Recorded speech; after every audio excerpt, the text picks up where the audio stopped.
One last thing we need to do before we can start cleaning up the skeleton. We need to find the way to make an eye control without having to use the actual eye geometry as a keyframeable item. We've done such a good job at making sure that all of the mesh stays underneath our geometry null.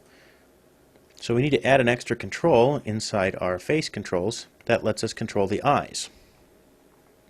So go back into setup. We're going to pick any bone here, plus key to add that, add an extra bone, and we'll go parent that right back on top of face controls. Let's move this, just for fun, right to the middle of his forehead. It'll be kind of like a third eye. We'll make it a little larger. We'll call this one Nate Eyes. Switch to a perspective view here. You can see he has like a little unicorn look on him. It's okay, the artists will be able to see the eyeballs and not have to worry about if the rotate manipulator is overlapping the eyes, so they can see exactly where the eyes are looking. Let's unhide the eyes. We can just change them to shaded mode now. We're not needing to set any more pivot points on these. And we'll set the bodybuilder to flat shaded so this view makes more sense. First thing we need to do is set up a command that links both of these together. Let's go back to the commands.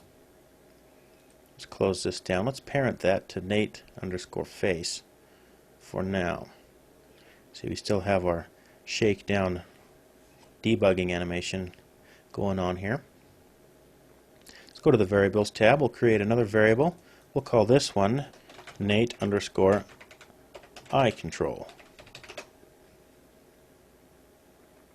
It's a really easy one. Let's go to the expressions tab. We have a line selected in the pull down menu. We're going to use that one. So middle mouse click, we'll select eye right. We'll add that. And it's going to align itself to Nate_eyes. One to turn it on, right mouse click and add that to the expression. Use the plus key and we select eye left. Add that to the first argument, right mouse click so it aligns itself to the left eye. So when we grab this and move it on heading, both eyes move at the same time. Also see that this bone is affecting parts of the mesh. So go into setup and let's set the slip on this bone to 1 so it doesn't deform the mesh.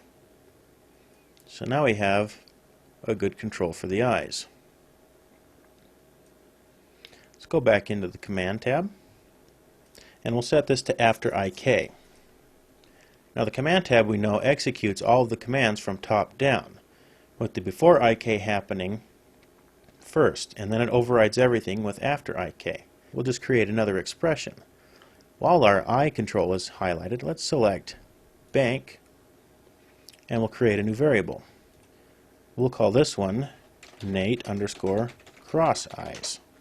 We'll set this to after IK, go to the expressions, and while bank is selected, right mouse click on the buffer to add it to the expression. Let's go back. We'll select eye left and we're going to add it as a channel.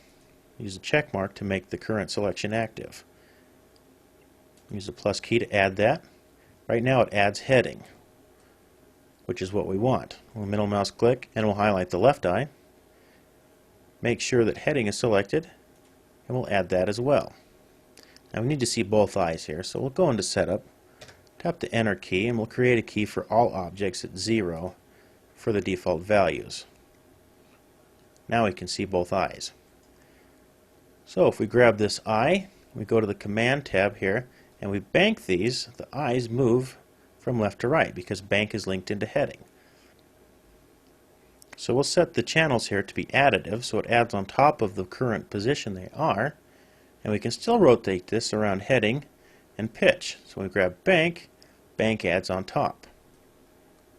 Now you'd think this is kind of strange why we'd have to have bank to control heading. Well, that's really easy.